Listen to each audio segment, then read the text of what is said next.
A few days ago, the IRS released their tax bracket numbers for 2024.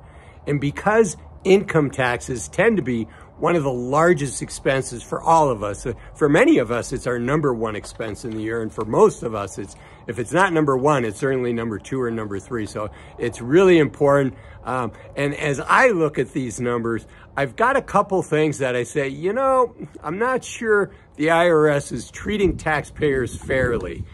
No surprise there, but leave in the comments when I'm done whether you agree with me or not. Okay, so the numbers just came out, and what the IRS did was they looked at what inflation was, and the IRS doesn't look at CPI, which is what you and I would look at, Consumer Price Index, which is what we see reported in the news. Of course, the IRS has their own measure that they use, and it's called the chained CPI measure. I wanted to move over here just to show you this beautiful Mound Creek behind me. So chained CPI is different than CPI because it takes into account how you and I change our buying behavior based on rising prices. So as a silly example, if you're grocery shopping and you need cereal, let's say Raisin Bran, but the price of the brand name Raisin Bran has gone so high, maybe you buy the store brand. Well, the chain CPI captures that, and it might even be disinflation. They might even say that inflation has gone down because instead of paying $6 for a box of brand name Raisin Bran, you're paying $2 for the store brand.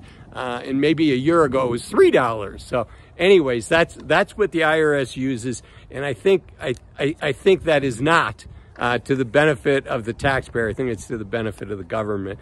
And what that number was for the 2023 versus 2024 adjustment was 5.4%.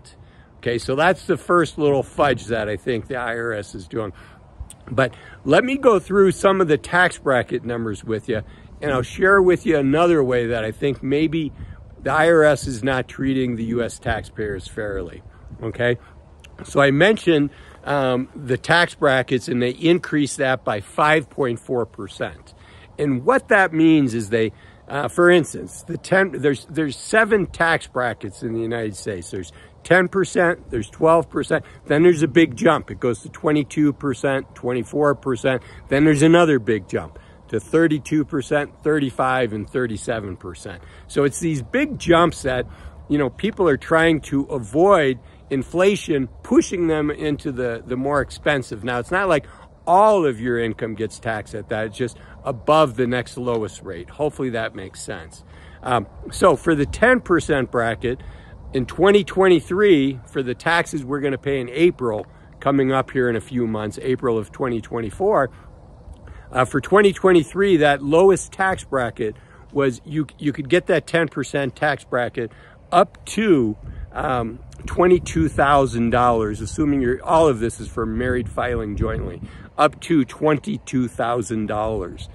So the IRS applied that inflation adjustment, again, not CPI, but chained CPI, increased it by 5.4%, which means it went to $23,200.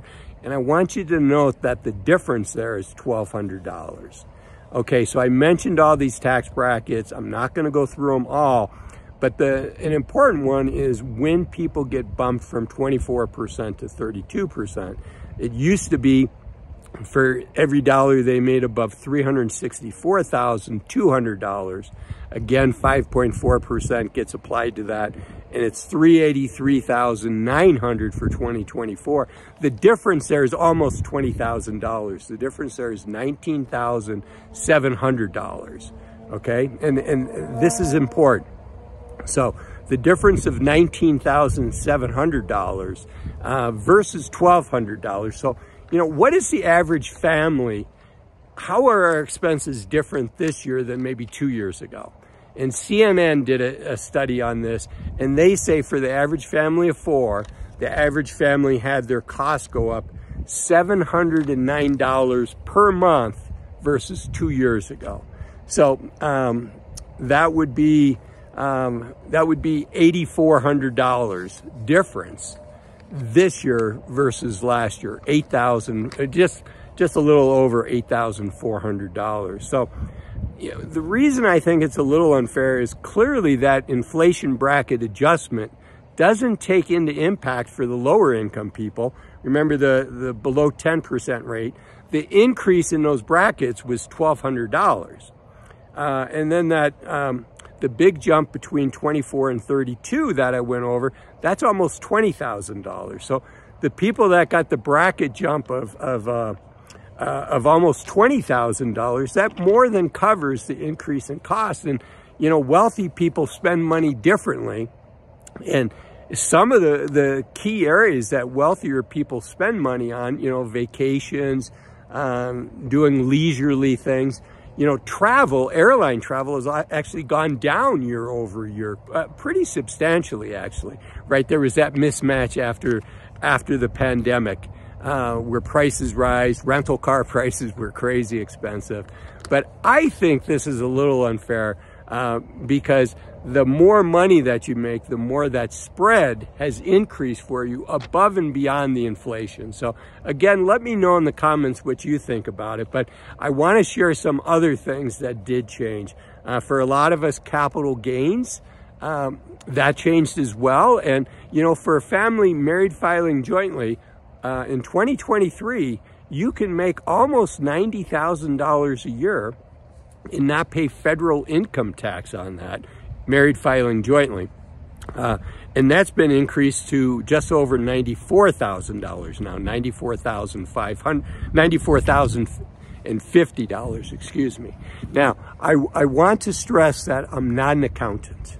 You should talk to your accountant about all of these things. And in the description, I'll leave the IRS website that goes through these new brackets, just so you can look it up yourself as well, okay? Other important changes is gifting that we might make to loved ones, maybe our kids, our adult kids. In 2023, again, not tax advice, talk to your accountant, but you can give $17,000 a year. And if you're married, your spouse can give $17,000. Let's say you have one kid, you could give that child $17,000, and your spouse could give that child $17,000. So that's $34,000. That's increasing by $1,000 for both you and your spouse. Okay, 401k is getting a little bit of a bump. Instead of a limit of $22,500, it's going to go to $23,000. IRAs are going to get a little bit of a bump. Instead of $6,500, it's going to go up to $700. The catch-ups in both of those for people over 50 is going to remain the same. The standard deduction gets a nice little jump. So this, for married filing jointly, the standard deduction is going from $27,700 to $29,200. So hopefully this gives you all the information you need to know about the brackets. But before you leave, I want to share there are some places that I think that the IRS has not adjusted our deductions and kept up with inflation. And they could, in one case, it hasn't been adjusted since 1984. So be sure to watch this video to see which of your deductions, including one that everybody's going to be impacted by at some point in their life. And right now, it's over 60 million Americans are impacted because this hasn't been adjusted in what, almost what, 40 years. So enjoy that video. Thanks for watching this one. I'll see you in the other video. Bye-bye.